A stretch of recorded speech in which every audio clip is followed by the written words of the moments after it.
Entraînement matinal pour Aymeric Lusine au stade Rébello de Poitiers. Dans une semaine, il sera en piste à Taïwan pour viser un podium aux Universiades.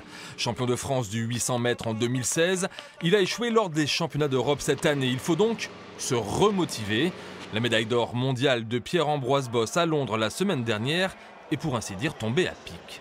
Il a fait exactement ce que moi j'aurais dû faire aux Europes et ce que j'ai pas fait. Je me le suis dit aux Europes, mais je sais pas. Aux 300 mètres qu'il fallait commencer à y aller et j'ai pas suivi mon instinct et du coup ça m'a coûté assez cher.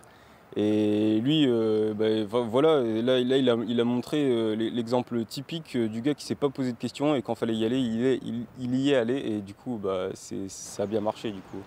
Autre licencié de l'Entente Poitiers athlée qui s'apprête à partir aux mondiaux universitaires, le décathlonien Maxime Mogin. Lui aussi a désormais un exemple à suivre en la personne du nouveau champion du monde, Kevin Mayer.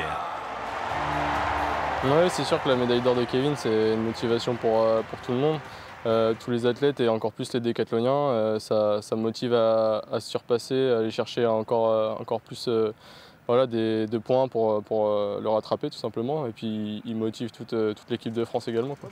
800 mètres et décathlon, deux disciplines avec deux nouveaux leaders mondiaux, c'est bien. Mais est-ce que ce n'est pas finalement mettre un peu trop de pression sur les petits jeunes comme Aymeric et Maxime? Non, je ne pense pas. Le championnat du monde est passé. Demain, c'est autre chose. Ça y est, c'est fini. Bon, bien sûr, l'image est présente. Mais non, les athlètes, ils pensent déjà à ce qui va se passer la semaine prochaine, dans un an, dans 2 ans, et puis 2020. Et puis, par contre, le moteur, c'est 2024.